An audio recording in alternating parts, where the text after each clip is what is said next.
عليه وسلم وكافة الأنبياء والمرسلين ولجميع المسلمين والمسلمات والمؤمنين والمؤمنات وخصوصا إلى حضرة الشيخ دون البطاني وإمام الغزالي شأن الله لهم الفاتحة.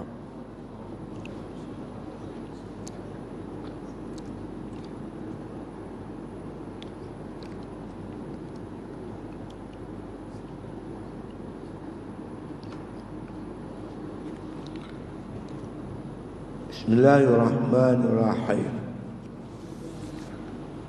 Alhamdulillahi Rabbil Alamin. Wassalatu wassalamu ala asyrafil anbiya wal mursalin wa ala alihi wa sahbihi ajma'in.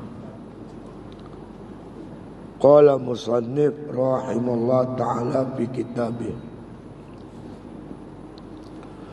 firmannya, syadidul iqab, summa qala fi aqabihi zid qawli la ilaha illahu, yang sangat menyiksa-siksanya. Kemudian firmannya, yang mempunyai, yang mengiringi akan dia, Tuhan yang mempunyai panjang nikmatnya dan rahmatnya. Tiada Tuhan melainkan Ia, supaya jangan mengerasi atasnya takut sekali-kali, dan terlebih ajaib, yakni pelik daripada demikian itu, iaitu firman-Nya. Jadi tuan-tuan sekalian, ini ayat-ayat Allah, ayat Quran. Itu berkaitan dengan persoalan khauf dan raja. Khauf, takut. Kalau sifat ini ada pada diri kita, takut kita nak melakukan maksiat atau nak meninggalkan kewajipan yang Allah fardu atas kita. Rajak ni harap mudah-mudahan kalau kita bersalah tidak membawa kita berputus asa daripada rahmat Allah Ta'ala, membawa kita perbaiki diri kita untuk bertaubat. Kita buat taat mengharapkan balasan baik daripada Allah Subhanahu wa Ta'ala. Dan dua-dua ni Imam Ghazali kata bagi seimbang. Jangan terlampau harap Allah Ta'ala hingga membawa kita lalai. Lalai dalam jaga diri. Begitu juga jangan terlampau takut hingga kita membawa diri kita ni berputus asa daripada rahmat Allah. La taqnutu min rahmatillah. Jangan kamu putus asa di rahmat Allah. Jadi kena balance, imbang elok. Macam kita naik sampan, tidak berat sebelah. Bila berat sebelah, kampan kita karam. Kehidupan kita begitulah, seimbang, khauf dan raja.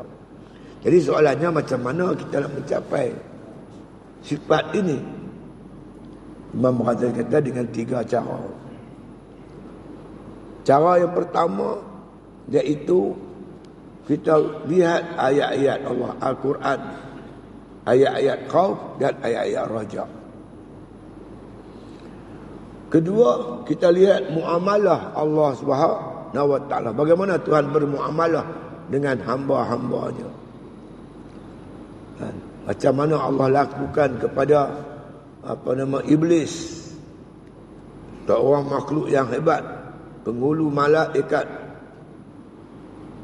nama baik-baik, rupa cantik, kuat ibadat, memiliki macam-macam jawatan, namanya cantik-cantik di langit-langit yang ketujuh, nama yang 7 langit, nama dia baik-baik, elok-elok, Al-Abid. Al-Khazin dan sebagainya. Tapi dengan satu kesalahan yang dia buat, Allah laknat dia sampai bila-bila. Hingga Nabi kata, aku melihat Jibril alaihissalam bergayut di kambu Kaabah sambil menyerit-nyerit, ya Allah Tuanku, jangan kau ubah rupaku, jangan kau ubah namaku. Merujuk pada iblis, namanya bagus-bagus, nama langit ketujuh Azazil, tapi nama dia di Lauhul Mahfuz Iblis. Rupa cantik, Allah ubah bila dia derhaka kepada Allah Ta'ala, muka yang cukup menggeru dan menguduh. Maka Jibril bergayut, kata Nabi, di belakang Kaabah, aku dengar dia menyerit, jangan ya Allah, jangan ubah namaku, jangan ubah makna kata rupa aku. Itu kepada malaikat. Nah, kita baca banyak mana kata bagaimana Allah bermuamalah dengan hamba-hamba dia. Bagaimana Allah Ta'ala atur hidup hamba-Nya ini. Orang yang baik bertukar jadi jahat, orang yang jahat tukar jadi baik. Maka kita tujukan pada diri kita, kalau kita buat salah macam mana pun, kalau kita bertaubat, Allah Ta'ala terbuka luas pintu rahmat-Nya. Dalam bersama kita bimbang dan takut, jangan mempermudah-mudahkan. Ada orang yang Allah laknat sampai bila-bila. Takut kita. Yang akhirnya kata Imam Ghazali, iaitu lihat bagaimana balasan Allah Ta'ala kepada orang yang buat baik dan kepada orang yang buat jahat. Orang yang buat baik dengan nikmat yang melimpah ruah, orang yang buat jahat azab Allah yang tak terhingga. Bila tiga ini kita ulang-ulang, insya-Allah akan membentuk kita seorang manusia yang mengharapkan rahmat Allah dan takut azab Allah Subhanahu wa taala. Sekarang ni kita melihat ayat-ayat Allah Subhanahu wa taala. Ayat Quran yang berbunyi firman Allah Subhanahu wa taala dalam Al-Quranul Karim, Syadidul Iqab. Syadidul Iqab. Allah ni syadid, bersangatan, iqab, balasan siksaannya amat dahsyat. Dan azab Allah tak tertanggung kat kita ni, tuan-tuan. Ni Allah sebut dalam surah, makna kata Ghafir ayat 22. Syadidul iqab. Azab Allah amat dahsyat, tak tertanggung di kita, tuan-tuan. Imam Ghazali kata, tuan-tuan, dalam tajuk yang lain, kita ni semut gigit pun kita tak tahan. Semut. Saya hari tu dulu, saya boleh ada kereta naik motor. Saya mengajak sini, lalu ikut sana, Jalan Kayan. Tengah-tengah bawa motor tu, tebuan masuk dalam jubah saya. Digigit dada saya. Aduh, sakit bukan main. Cari klinik, masuk klinik, doktor cucuk sejarum, baru hilang. Gigit tebuan dunia pun kita tak tahan. Macam mana gigit tebuan akhirat? Patukan ular, kala jengking, tahan ke kita? Panas dunia pun kita tak tahan. Macam mana panas akhirat? Azab panas api neraka. Ya. Kita kena tangkap dengan polis. Dia pukul kita, dia tumbuk kita pun kita tak tahan. Macam mana kita kena penampak malaikat Zabaniyah. Sepakan malaikat yang tak pernah senyum tu. Bila kita renung, dia akan timbul satu perasaan, tuan-tuan, untuk bertaubat dan menyesal di atas apa yang kita lakukan. Dan makan duit orang, rasuah. Macam mana kita nak jumpa rakyat Malaysia 30 juta ni? Kita makan duit rakyat. Macam mana ni nak menyelesai macam mana? Fikir tu. Maka dia akan jadi baik, insya-Allah. Kan? Sebab itulah disebut oleh Rasulullah SAW, an-nadamu taubatun. Menyesal tu taubat. Macam mana nak menyesal? Bila kita faham maksiat yang terbuat tu amat jijik, kotor, najis. Kalau kita tak rasa tuan-tuan maksiat tu najis, lama tu kita takkan bertaubat. Fikir bagaimana azab dunia pun kita tak mampu, macam mana nak berhadapan dengan azab akhirat. Dan bagaimana tuan-tuan sekalian, bila di akhirat besok kita langsung tak boleh dapat pertolongan selain daripada Allah Ta'ala. Di dunia ni boleh lari, orang nak tangkap kita boleh lari lagi. Akhirat nak lari mana? Fikir tak sudah, akhirnya kita datang perasaan bimbang dan takut untuk meninggalkan ketaatan, untuk melakukan maksiat kepada Allah Ta'ala. Inilah membawa kita berubah, buat perubahan dalam hidup kita. Tak sudah, tak sampai mana tuan-tuan. Tak sampai mana. Kita akan mati, kematian makin dekat. Tenaga kita masih lemah, penglihatan kita masih kabur. Bila lagi kita nak bertaubat? Fikir-fikir macam ni lah yang membawa kita kembali kepada Allah Subhanahu wa Ta'ala. Ya. Lihat firman Allah Ta'ala, syadidul iqab. Ya. Allah Subhanahu wa Ta'ala syadid, balasannya amat syadid, amat dahsyat, azab yang amat dahsyat. Ya. Kemudian firman Allah Subhanahu wa Ta'ala, summa qala, sambung ayat itu, syadidul iqab, Al-Ghafir, surah Ghafir ayat 2. Allah sebut syadidul iqab. Kemudian Allah sambung ayat yang ketiga, thumma qala aqabihi. Kemudian Tuhan sebut akibatnya, kesudahannya. Ya. Zid tauli ni, zi ni yang mempunyai, tauli panjang. Allah Ta'ala ni mempunyai panjangnya, yang rahmatnya yang panjang, rahmatnya yang berkekalan, yang panjang. Allah sebut la ilaha illahu, tiada Tuhan melainkan Dia. Dan masa yang sama kita takut azab Allah, masa yang sama kita mengharapkan rahmat Allah yang panjang. Dan walaupun azab Allah tu boleh menghancurkan, melembut, menghancurkan besi dan batu, tapi lautan rahmat-Mu ya Allah amat luas. Maha pengampun-Mu ya Allah. La ilaha illahu, tiada Tuhan melainkan Dia. Kalau Dia mengazab hamba-Nya, Dia juga boleh melepaskan hamba-Nya. Jadi dalam keadaan kita takut tu, kita masih mengharapkan rahmat Allah Subhanahu wa Ta'ala. Yang menariknya tuan-tuan sekalian, ayat azab tadi, surah Ghafir ayat 22, masuk ayat 23, Allah sambung zittaul la ilaha illahu. Dan masa sama ingat, Dia Tuhan yang panjang rahmat, kasih sayangnya amat luas, tiada Tuhan melainkan Dia. Maka kita mengharapkan Allah Ta'ala ni supaya mengampunkan dosa-dosa kita. Dia boleh ampun kalau Dia nak ampun. Jadi kita hidup dalam keadaan bimbang dan takut. Takut sangat pun tak, makna kita selesa sangat pun tak. Ibarat kita bawa kereta, jangan tanpa selesa, bimbang-bimbang, aksiden. Jangan tanpa takut, sampai kereta tak boleh keluar pada garaj. Nak bawa duk takut. Kalau kita takut bawa kereta, memang tak berjalan lah kereta dia. Nanti orang depan berit mengejut, aku tak ada berit, jadi apa? Sat lagi berlanggar. Kira macam tu, pakai tak pergi mana? Jadi kita bawa kereta tu dalam keadaan berhati-hati. Harap-harap sampai. Macam itulah. Tidak terlampau takut, tidak terlampau harap.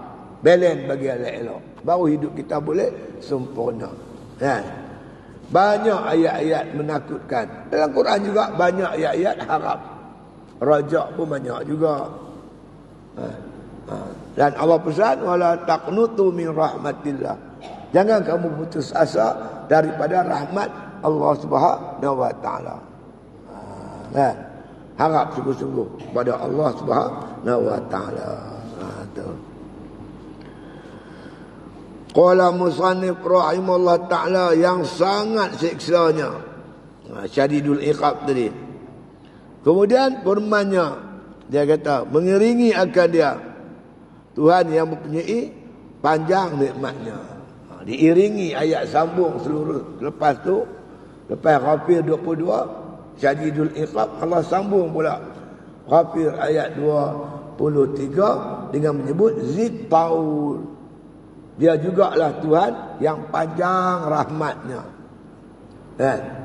La ilaha illahu, tiada Tuhan melainkan dia. Sebab tu lagi baca seorang bapa, bukanlah tanpa cengih, sampai anak pun takut. Bukan terlampau manja, sampai anak tu lalai. Jadi Syazali, anakku Syazali, Pirami buat cerita. Itu lampau sayang anak. Tanpa bagi takut pun tak boleh juga tu. Sampai anak nak cakap pun tak berani dengan kita. Muka cengis macam macam singa. Anak kita takut, tak boleh juga. Jadi nak kata takut sangat pun tak. Nak tak nampak sayang sangat pun tak. Jadi belen elok je. Kalau dia nak tanya apa-apa, dia boleh tanya. Dia nak lajak dia jauh sikit, tak mau semayang, tak mau pergi sekolah, dia pun bimbang sebab buat aku marah. Dia buat macam itulah dalam hidup kita. Masuklah isteri kita, anak-anak kita, orang bawahan kita. Jangan kita terlampau ni dengan isteri kita, nanti dia bijak pula kita. Jangan terlampau cengih pula. Dia jadi rumah tangga macam neraka pula dah. Oh, tak boleh tu. Masa lembut, masa tegas. Ada yang lembut, ada yang tegas. Benda patut tegas. Yang patut tak tegas, tak payahlah tegas. Kita tahu, haram, tegas. Wajib, mesti. Perkara harus, sunat, tu kita tengoklah balance dia macam mana.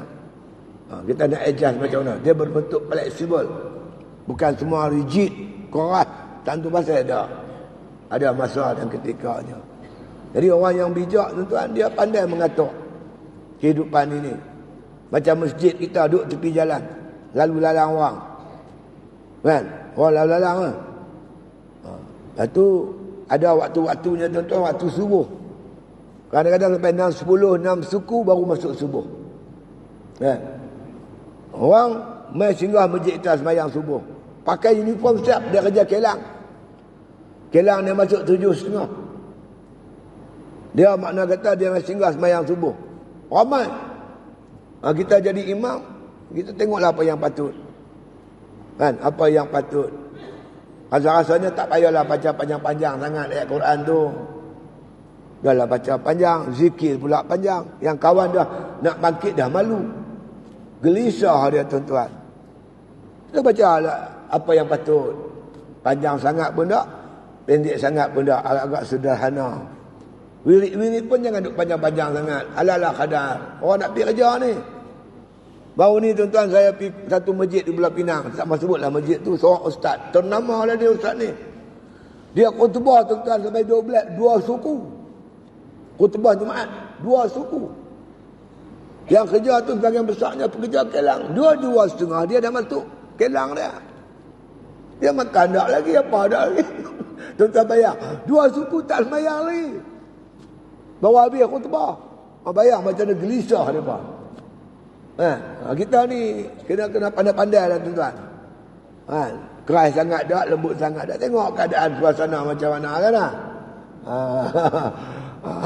Ni kawan lagi 2 suku. Habis mayang baru 2.30 dah masuk kelang. Baca pendek-pendek sudah. Duduk pondok, di pondok saya tu tampil lah. Meratik 2 jam pun. Lepas meratik sampai sejam lebih, 2 jam. Lantak lah apa. Tak kerja apa, duduk di pondok. Kita kena ada kebijaksanaan. Satu ilmu, pandai. Satu bijak, tuan. Satu pandai, satu bijak. Bijak macam mana kita nak mengurus masyarakat. Itulah Nabi SAW. Sidik amanah. Tabligh fatanah. Bijaksana.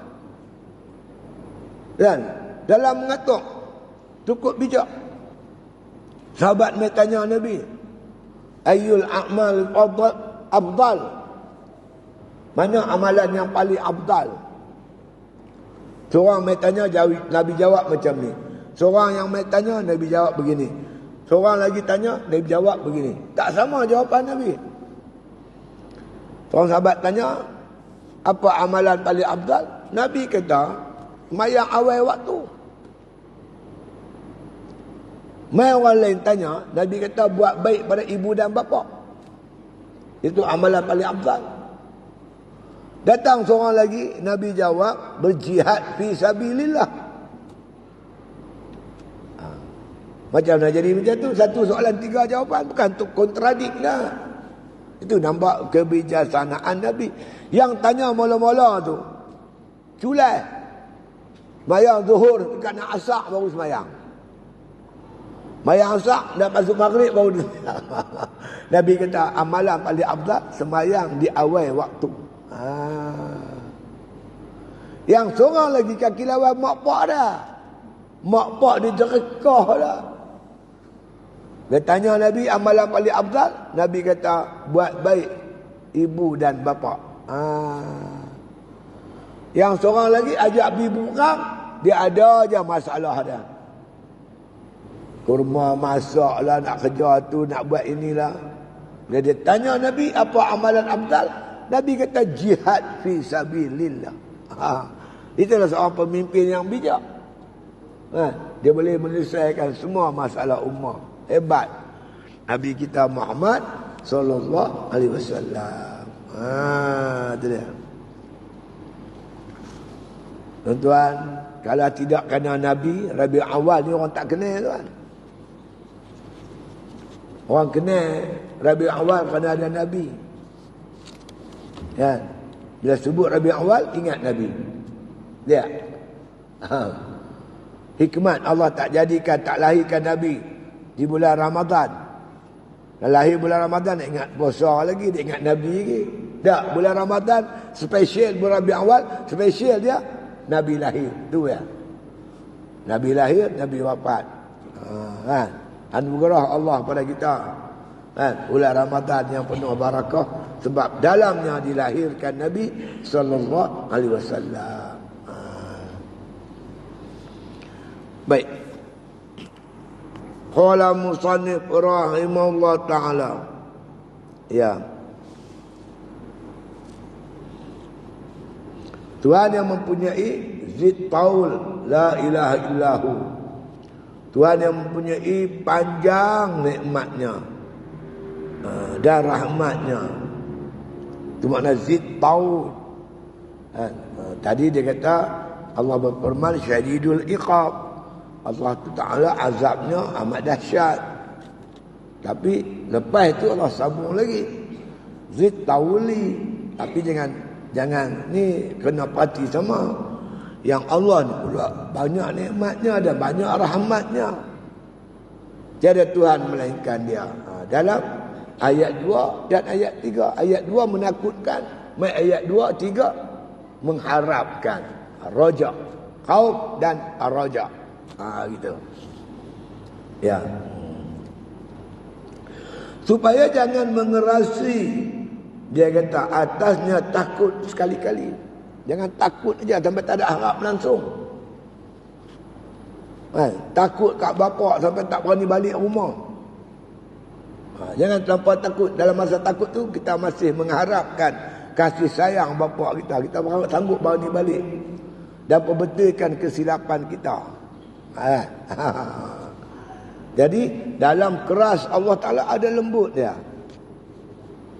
Ada lembut dia. Jadi kita harap lembut Allah Ta'ala tu. Kasih sayang Allah Ta'ala tu. Banyak cerita-cerita tuan. Bunuh 99 orang, 100 orang bunuh. Dia bunuh orang 99. Lepas tu tuan-tuan sekalian, dia bertanya satu ustaz tu. Aku dah bunuh 99. Adakah Tuhan ampun dosa aku kalau aku bertaubat? Ustaz tu kata, muka macam hang siapa nak ampun? Bunuh sampai 99 orang. Dia tarik pedang, dia bagi satu lagi, bagi cukup 100. Puas hati. Lepas tu dia jumpa seorang ulama Tok Guru. Tok Guru dia kata, kalau kamu betul-betul bertaubat, insya-Allah Allah ampun. Nak bertaubat macam mana Tok Guru? Ambil satu pondok tu, ada Tok Guru itu, ulama sufi. Pergi duduk dengan dia, mengaji dengan dia, ibadat dengan dia, belajar macam mana nak taubat. Dia pun kemas barang-barang tuan.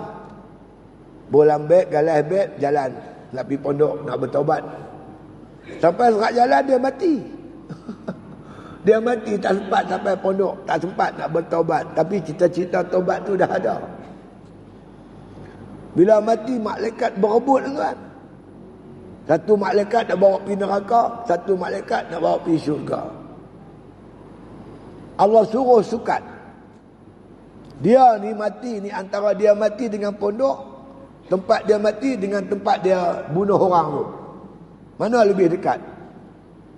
Bila sukat-sukat tuan-tuan, jarak antara dia mati dengan pondok dekat sejengkai. Yang daripada tempat dia mati, tempat dia bunuh orang tu panjang sejengkai. Allah kata masuk dia ke syurga. Tu je rahmat Allah Ta'ala tuan-tuan. Niat kita nak taubat Tuhan kira ada dah. Belum sempat lagi. Belum sempat beribadat, bertaubat, belum lagi bangun niat. Itu rahmat luasnya rahmat Allah Subhanahu Wa Ta'ala. Kita harap macam tu lah.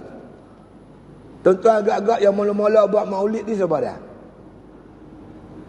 Kalau dalam kitab Barzanji, Abu Lahab. Abu Lahab namanya Abdul Uzza. Dia ni abang kepada Abdullah bin Abdul Muttalib, abang kepada pak Nabi. Dia ada seorang hamba namanya Suhaibatul Aslamiyah. Dalam kitab Barzanji dia kata wa arda'atu ummu ayyaman thumma arda'atuhu Suhaibatul Aslamiyah allati a'taqaha Abu Lahabin. Mula-mula menyusu Nabi ni ibunya. Menyusulah akan Nabi oleh ibunya Aminah beberapa hari. Summa arda'atuhu Suhaibatul Aslamiyah. Kemudian yang menyusu Nabi Suhaibatul Aslamiyah nama dia. Sebelum Halimatul Sa'diyah menyusu Nabi, orang nombor 2 menyusu Nabi namanya Suhaibatul Aslamiyah. Siapa dia? Suhaibatul Aslamiyah ni yang mula-mula nombor 2 menyusu Nabi. Allati a'taqaha Abu Lahabin. Dia dihamba Abu Lahab, yang dimerdekakan oleh Abu Lahab pada tarikh kelahiran Nabi, hari kelahiran Nabi sallallahu alaihi wasallam, bi busyra, kerana terlampau seronok. Abu Lahab bila orang habang kat dia, adik ipar dia Aminah melahirkan Nabi, dia terlampau seronok. Dia kata kat Suhaibatul Aslamiyah, oleh kerana kamulah orang pertama yang bagi tahu kat aku ni berita yang menggembirakan ni, aku merdeka kamu. Abu Lahab sambut maulid tuan-tuan, seronok dengan kelahiran Nabi, dia merdekakan Suhaibah. Lepas tu dia sembelih unta tu buat kenduri maulud. Mampu ada sembelih unta? Lembu ada lah kan. Tu pun kadang-kadang kambing ni, kadang-kadang bapak ayam lah. Abu Lahab ni sembelih unta. Apa dia dapat? Mengikut satu hadis, walaupun hadis ni dhaif, tapi ulama pakai.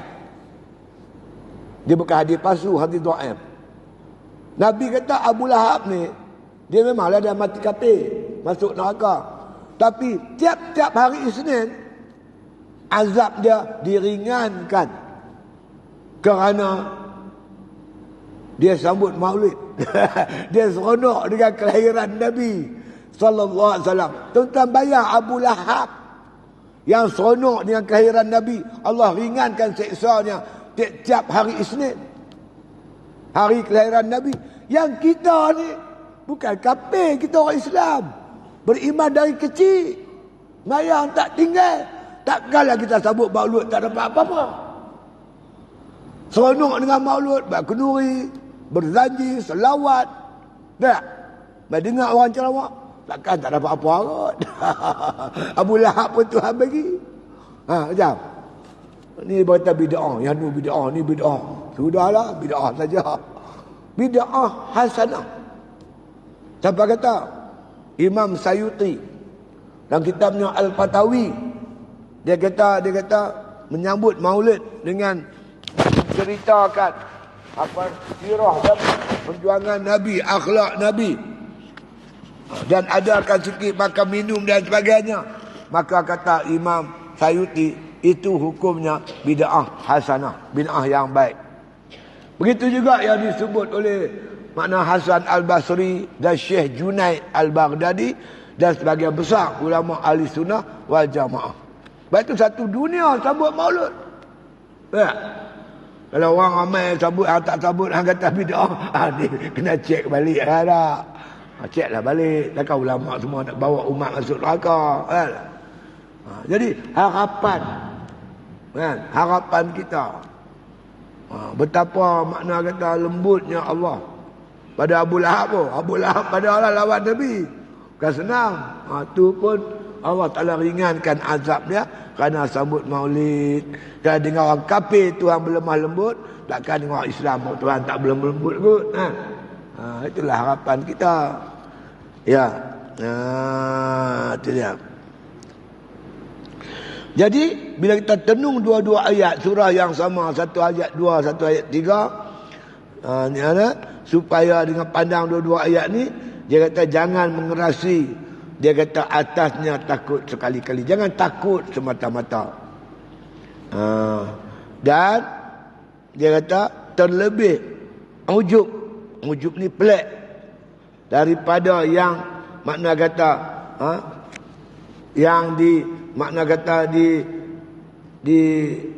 yang demikian itu firman Allah Subhanahu wa taala. Firman Allah Taala.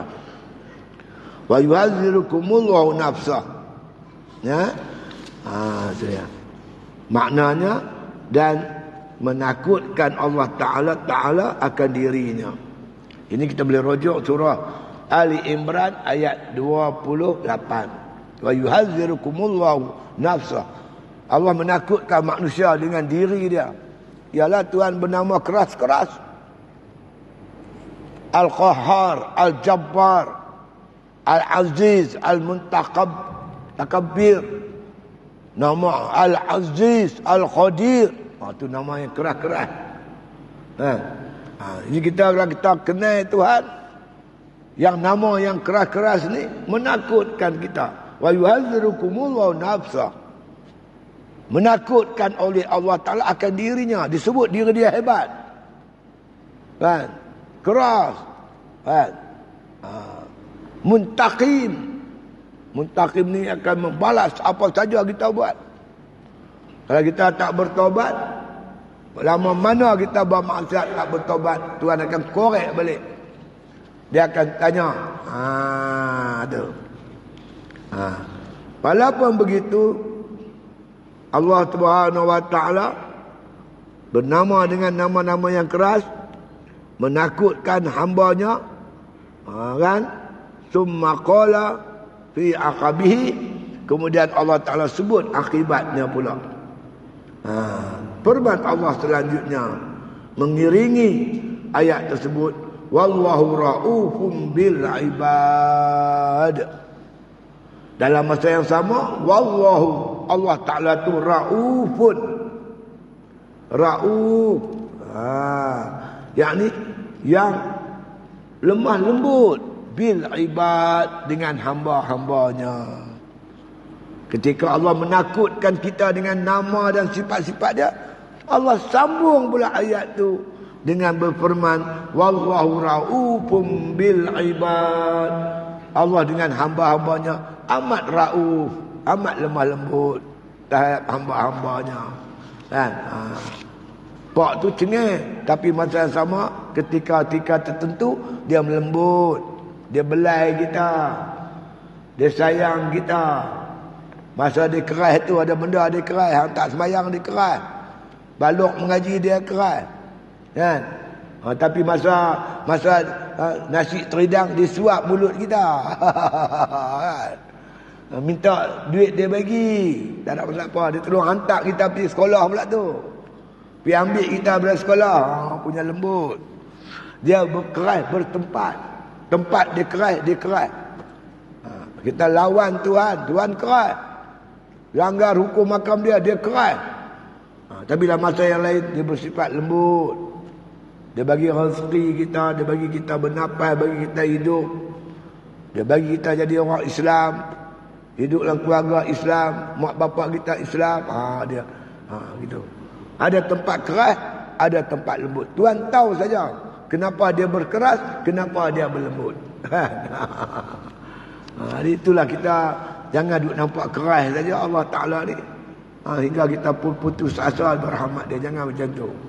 Kita dalam masa sama kita lihat kelembutan Allah Subhanahu Wa Ta'ala. Apa tak lembut? Kita makin pagi pernah kita berdoa minta melihat. Allah bagi kita melihat dengan mudah. Makin pagi pernah minta bernapas. Tak minta, Tuhan bagi kita bernapas. Tuhan bagi kita berbagai-bagai nikmat. Itu dia. Bermula Allah Ta'ala amat lemah lembut dengan segala hambanya. Ali Imran ayat 30. Yang tadi wa yuhazzirukumullahu nafsa, Ali Imran 28. Selang dua ayat lepas tu Allah Ta'ala sebut wallahu raufum bil ibad. Allah tu amat lembut dengan hamba-hambanya.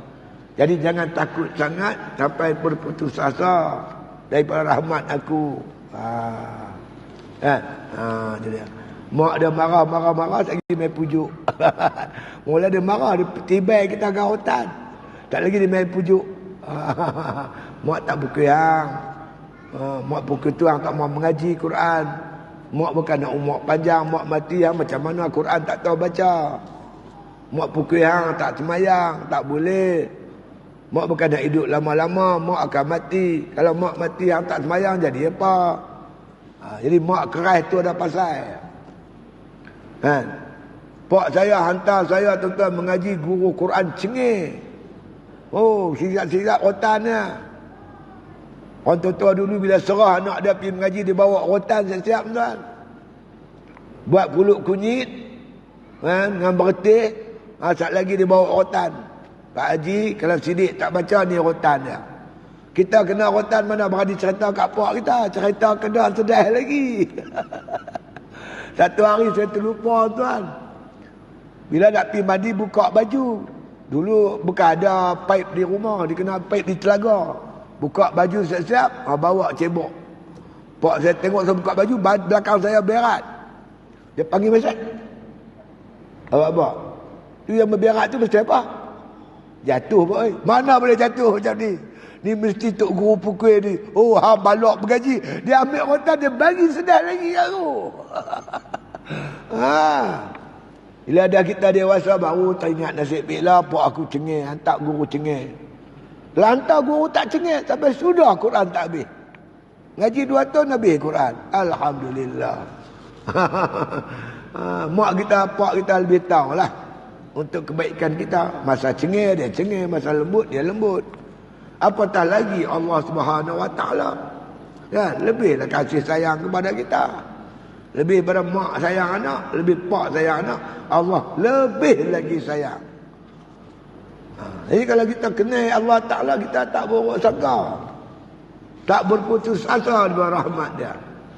Kita mengharapkan rahmat dia. Itu dia.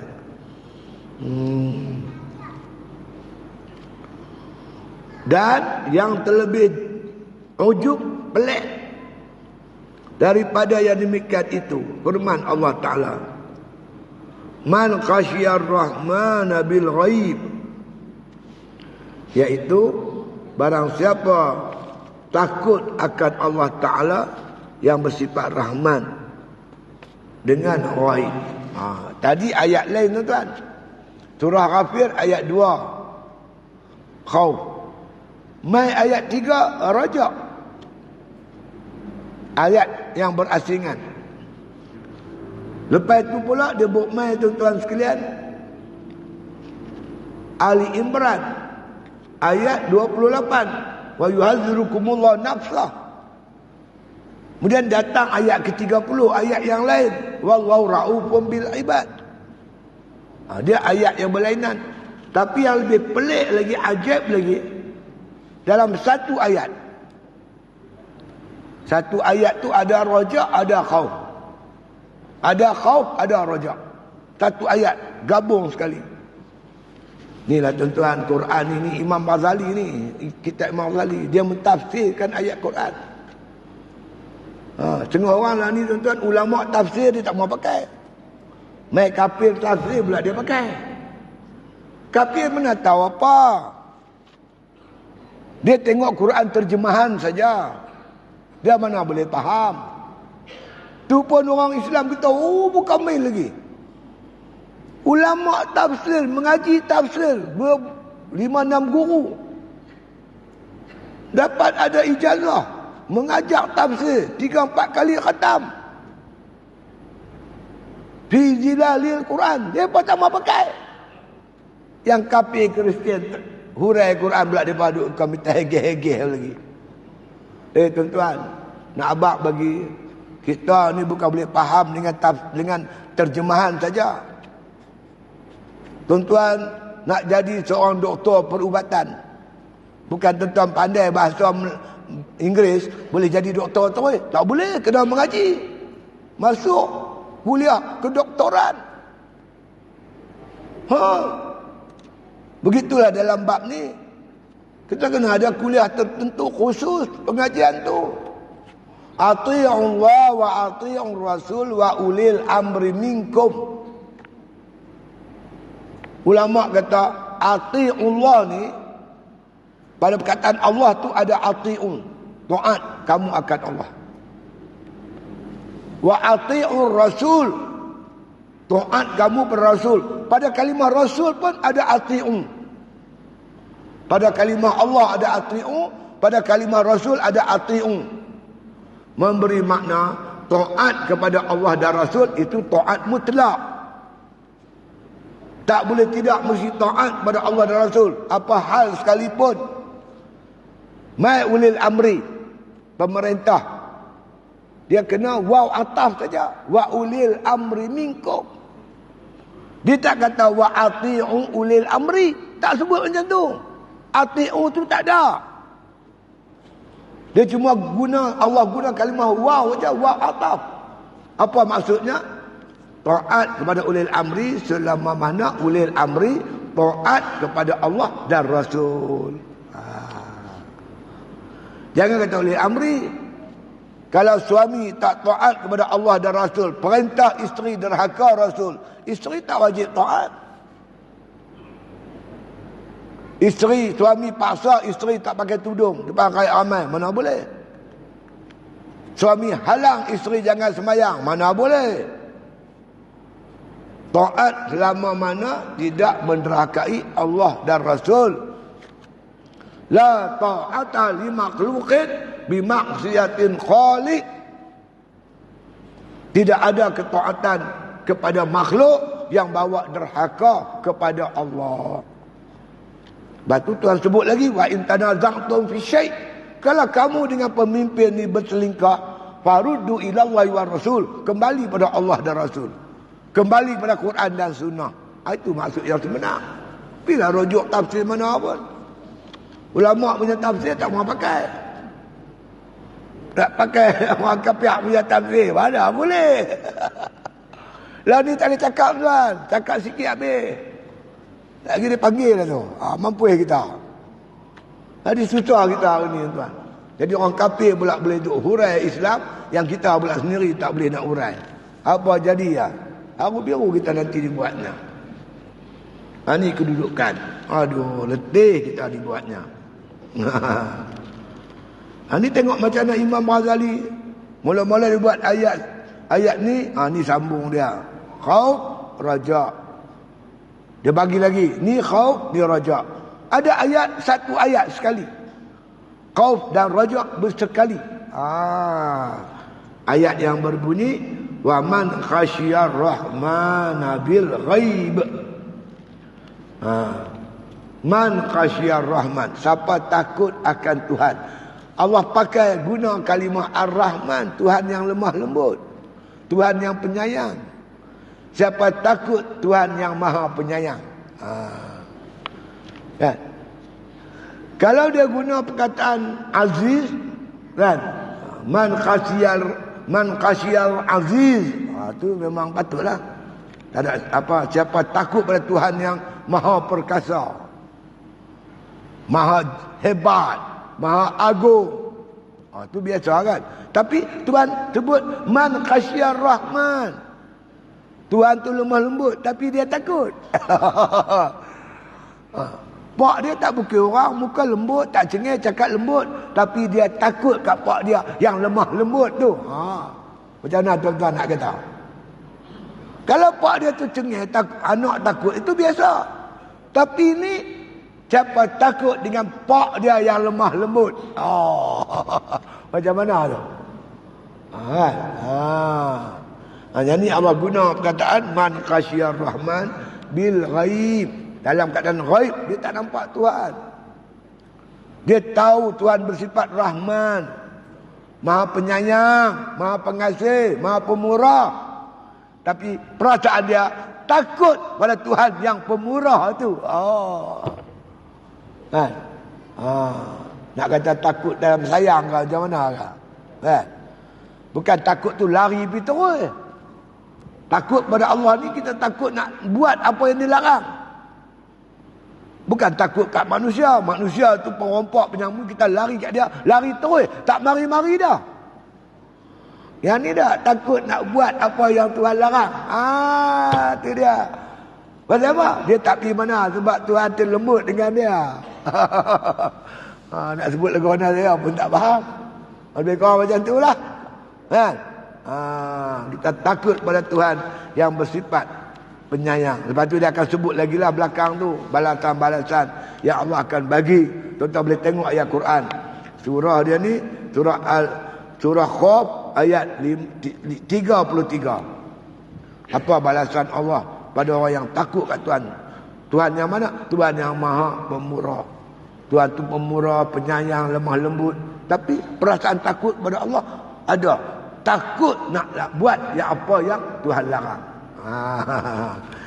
Masya Allah. Barang siapa takut akan Tuhan yang bersifat Rahman dengan ghaib.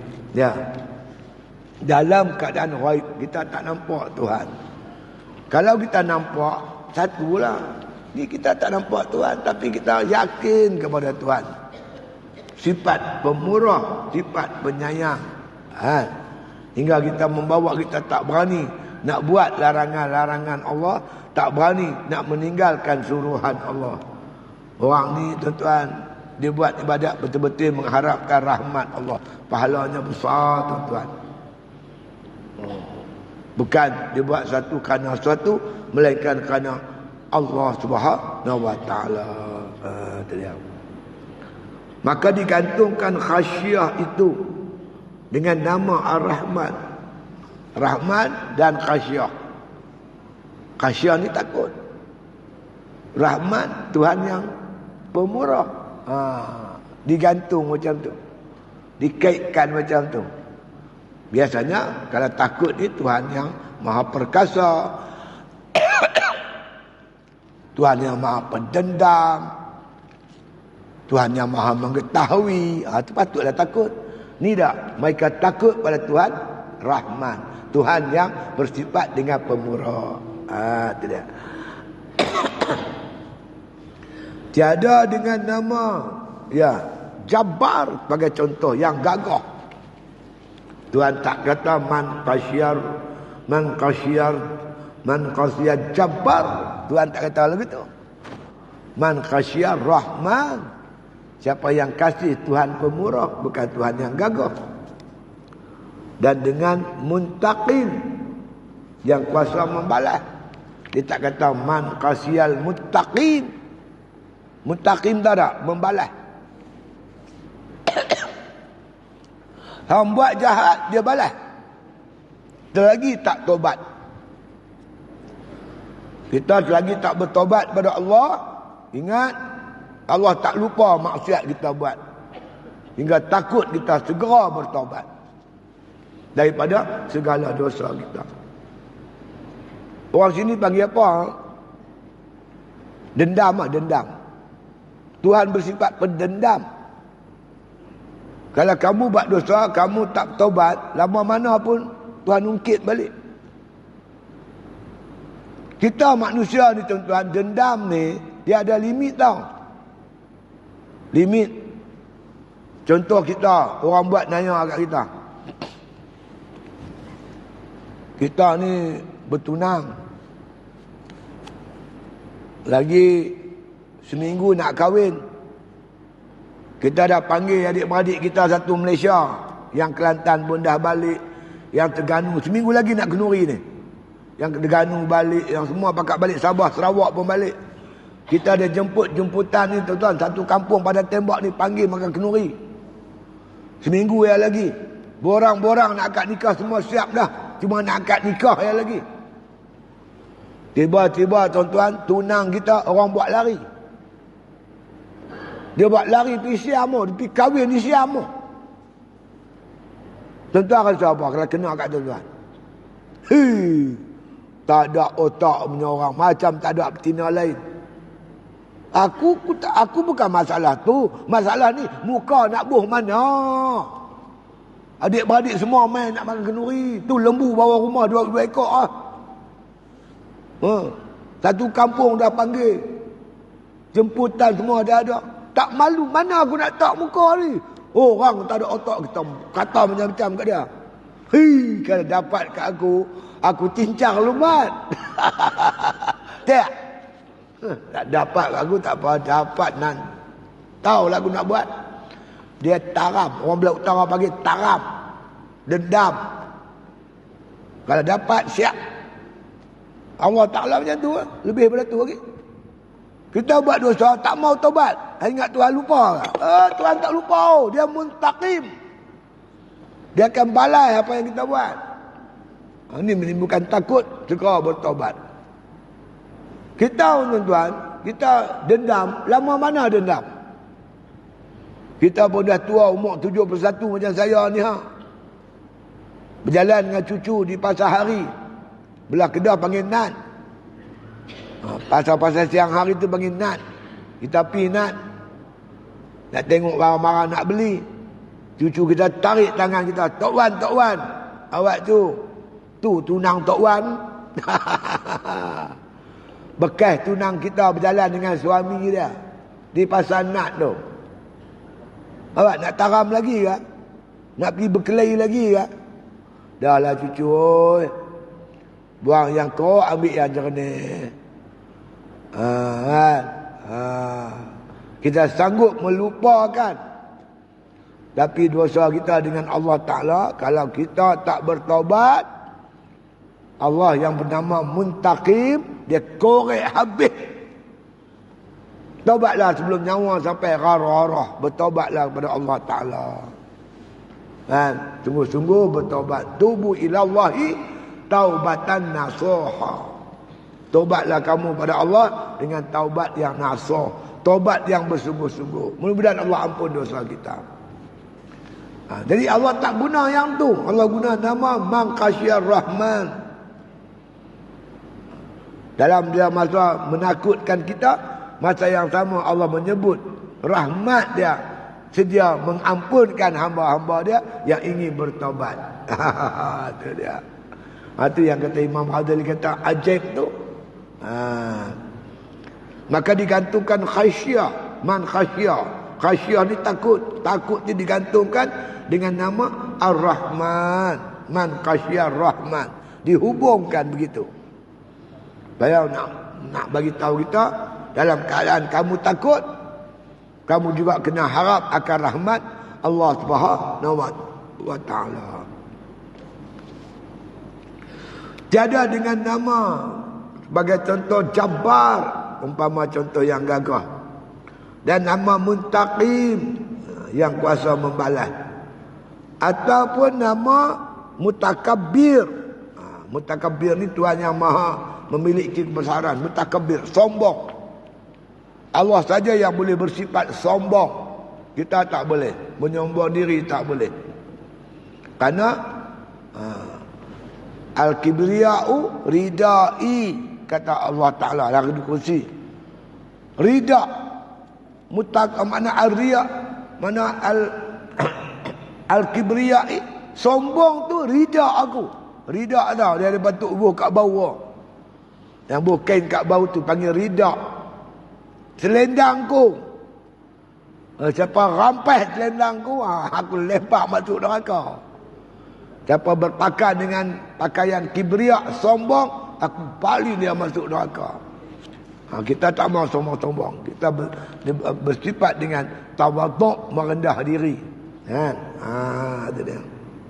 Allah tak guna nama kibriya, mutakabbir, jabbar, muntaqib. Tak. Allah guna kata Ar-Rahman. Bang siapa takut pada Tuhan yang bernama Ar-Rahman, yang Maha Pemurah, bil ghaib, dalam keadaan ghaib, duduk seorang-seorang, sunyi-sunyi, takut pada Allah, meleleh yak mata. Dengan rahmat kasih sayang Allah, dia boleh bangkit tengah malam sembahyang tahajud, bermunajat kepada Allah, takut pada Allah yang rahmat. Bagi rahmat kan dia boleh bangkit tahajud no. Tuhan bagi dia nikmat, bangkit tahajud, berdoa, bermunajat. Dalam keadaan tu dia takut Tuhan tu sampai meleleh air mata. Takut pada Tuhan yang Rahman tadi ni. Hebat kan? Dia buat bukan kerana takut, dia buat kerana ibadat, kerana mengharapkan rahmat dan kasih sayang Allah Ta'ala. Hebat dia. Innana syi'atal laili ya asyaddu wat'an wa aqwamu qila. Karena sungguhnya kata Allah Ta'ala, semayang di waktu malam itu, di malam yang sunyi sepi itu, asyaddu wat'an, lebih bersangatan tepat bacaan kita. Ayat-ayat mudah kita ingat, ayat yang kita hafal mudah ingat. Wa aqwamu qila, dan jiwa dia lebih tenteram.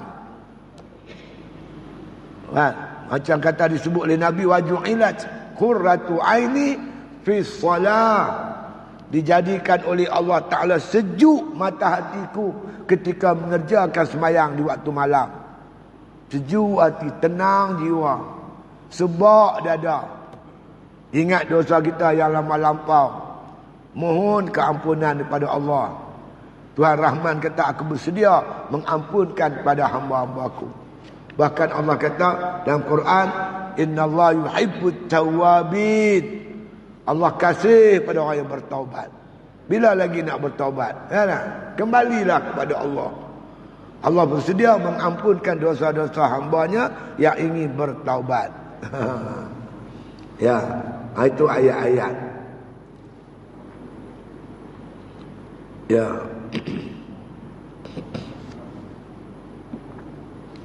Maka digantungkan, ya, khasyah itu dengan Rahman, tiada dengan nama Jabbar, ataupun dengan nama Muntaqim, atau dengan nama Mutakabbir, supaya adalah, dia kata, takut serta disebut Rahman. Supaya dalam keadaan takut, masa yang sama kita mempunyai makna kata harapan yang besar kepada Allah Subhanahu wa Ta'ala yang penuh dengan rahmat dan kasih sayang. Maka tiadalah takutnya itu memandang kepada hatimu sekali-kali. Maka dia kata adalah menakutkan itu, dia kata di dalam cita, yakni harap, dan menempatkan bagi gerak takutnya itu, seperti kata orang, tiadakah engkau takut akan ibumu, akan ibumu, ya, akan ibunya yang kasih, dia kata sayang. Bagi contoh, dia kata kita makna kita digantungkan dua-dua ni macam contoh kita dengan mak kita. Hang tak takutkah mak hang tu yang dengan kasih sayang? Mak kita sayang kat kita. Tapi kita dalam masa sama kena takut dekat dia, nak buat apa yang dia larang. Maka dikata orang, tak takutkah kamu pada ibumu yang penuh kasih sayang? Takut dan sayang tu, dua-dua ada situ sekali. Jadi Takut yang diharapkan, makna kata mengharapkan dengan rahmat dan kasih sayang ibu bapa kita. Begitulah jauh lagi dengan Allah Subhanahu Wa Taala. Atau tiadakah kamu takut akan bapa kamu? Dia kata syafiqun, yakni yang makna kata yang mengasihani. Atau tiadakah menakut akan raja yang makna karim? Dikaitkan begitu. Tak takutkah kamu pada bapa kamu yang syafiq? Syafiq ni makna kata yang penyayang. Tak takutkah bapa kamu yang syafiq? Jadi dia mempunyai bapa dia tu penuh dengan kasih sayang. Masa yang sama dia takut kat bapa dia. Takut bapa yang syafiq, bapa yang penuh kasih sayang. Tak takutkah kamu pada raja yang karim? Raja tu adil. Raja tu makna kata dia lembut dengan rakyat jelata. Ambil berat hayat rakyat. Macam Sayyidina Umar malam-malam merayau di kampung halaman apa semua. Nak bantu rakyat. Tapi masa-masa tertentu dia tegas. Orang kata tak takutkah kamu kepada Amirul Mukminin yang penuh kasih sayang? Takut dalam bab-bab tertentu. Dalam bab-bab yang lain dia bersifat kasih sayang. Maka kita takut pada Allah. Macam itulah lebih kurang. Lebih lagi lah. Kerana Allah Ta'ala ada nama-nama yang keras-keras. Ada namanya yang lembut-lembut. Dalam keadaan takut, kita masih mengharapkan rahmatnya. Dalam mengharapkan rahmatnya, kita ada perasaan takut kepada Allah. Dua-dua tu balance, seimbang. Maka adalah dikehendaki daripada yang demikian itu, bahawa ada jalan yang adil. Dan janganlah, dia kata jangan lalu kita kepada makna kata amal dan qunut, yakni berputus asa. Kita pilih jalan yang adil, jalan tengah. Tidak terlampau makna kata jalan melalaikan kita, rajak semata-mata. Dan tidak pula kita melalui jalan yang makna kata qunut. Qunut ni boleh membawa putus asa. La taqnatu min rahmatillah. Jangan terlampau takut kat Tuhan hingga berputus asa untuk kembali bertaubat. Jangan begitu. Balance elok-elok baru jalan kita ni jalan adil. Bila hati kita tuan-tuan lalai nak buat benda tak elok, kita masukkan, ingat balik ayat-ayat khauf. Bila kita terlampau takut hingga nak bawa putus asa, baca pula ayat-ayat rojak. Ayat rojak dan ayat khauf ni sesa bermain dalam makna kata pemikiran dan hati kita. Kalau kita tak ingat ayat Quran pun paling tidak dengan makna-maknanya kita ingat. Kan? Allah bersifat pengasih sayang, Allah itu, Allah ini. Itu dia. Kemudian kata musannif, telah menjadikan kamu Allah Subhanahu Wa Taala, ya, daripada orang yang iaitu mentadbir bagi zikrul al-hakim, zikrul hakim, bagi mengamalkan dia dan dengan barang yang di dalamnya bahawasanya ia Tuhan yang Jawadul Karim. Jadi Allah jadikan Quran untuk kita. Dalam Quran ini penuh dengan khazanah-khazanah. Termasuklah ayat khauf dan roja. Ya? Mudah-mudahan dengan ayat-ayat Quran ini yang disebut sebagai zikrul hakim, peringatan yang bijaksana kepada kita dalam kita membentuk diri kita supaya jadi hamba Allah yang ada sifat khauf dan sifat raja, yang membawa kita khauf, banyakkan amal kebaikan kita buat kerana mengharapkan balasan baik daripada Allah. Dalam masa sama kita memiliki sifat khauf yang menghalang kita daripada melakukan maksiat. Itulah langkah yang pertama.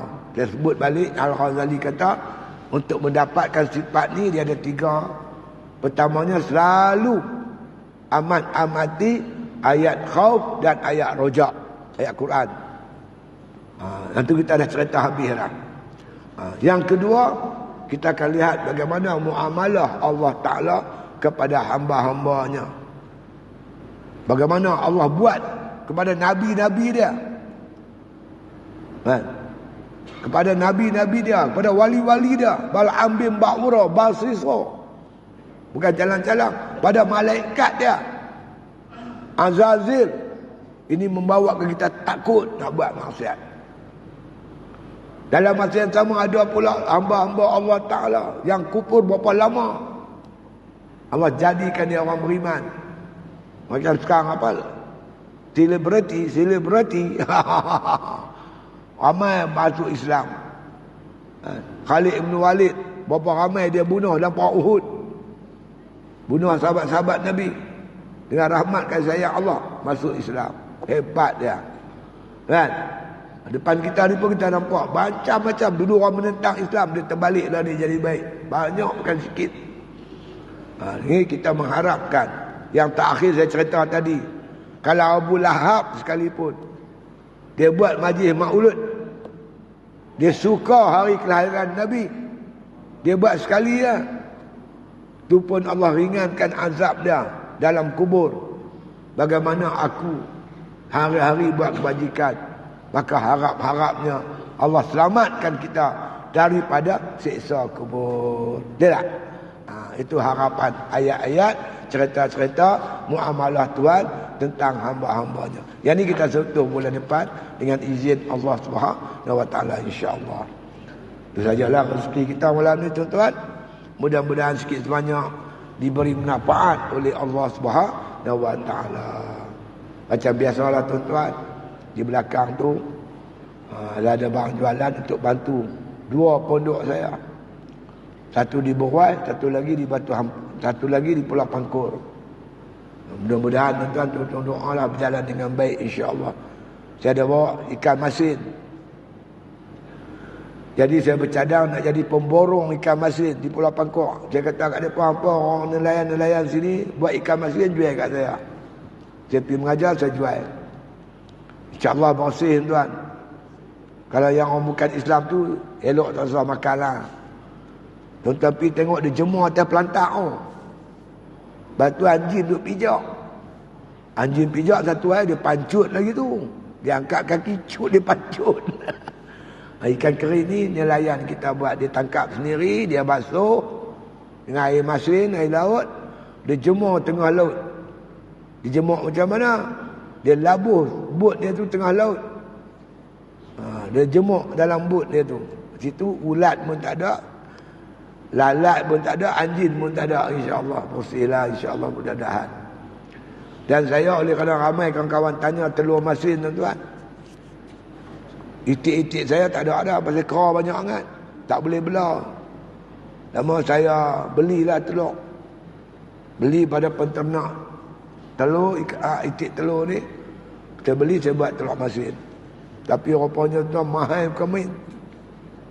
Telur ni saya tanya kawan yang jual tu mahal sangat. Dia kata, ustaz, lah ni makanan dia mahal. Dulu saya mula-mula belah itik, satu guni RM50. 50 kilo RM50. Lah ni dah ada RM150. Macam mana kata telur tak boleh mahal. Saya pun belilah telur, saya buatlah telur masin. Siapa yang berhajat bolehlah dapatkan di belakang tu, insya-Allah. Belian-belian ni semua saya gunakan untuk bantu. Baru ni tuan-tuan, terkejut saya tuan. Bil api RM7, RM7,000. Yang di bawah tu selalu dalam RM4,000 lebih ya. Bil yang terbaru ni RM7,000 tuan. Tu sakit kepala. Barang semua mahal. Bil api RM7,000 tuan bayang lah. Budak-budak mengaji percuma. Mengaji pondok dia tak ambil yuran, percuma. Tapi lah bil api RM7,000. Aduh, letih tuan. Tapi tak apalah, kita ada Tuhan. Kita ada Allah, insya-Allah, yakin pada Allah. Mengharapkan rahmat kasih sayang Allah. Percaya kita buat baik, buat elok, insya-Allah Tuhan tolong, Tuhan bantu. Intan surullah yang surkum. Kamu tolong Allah, insya-Allah Allah tolong kamu, insya-Allah. Bismillahirrahmanirrahim. Alhamdulillahi rabbil alamin. Wassalatu wassalamu ala asyrafil anbiya'i wal mursalin wa ala alihi wa sahbihi ajma'in. Allahumma ahsin akhibatana fil umuri kulliha وأجرنا من خزي الدنيا وعذاب الآخرة. اللهم لا تسلط علينا بذنوبنا من لا يخافك ولا يرحمنا. اللهم اجعل خير أيامنا يوم نلقى وأنت راض عنا، واختم بالصالحات أعمالنا، توفنا مسلمين والحقنا بالصالحين، واغفر لنا ولوالدينا ولمشايخنا وللمسلمين أجمعين. سبحان ربك رب العزة عما يصفون وسلام على المرسلين والحمد لله بالعالمين.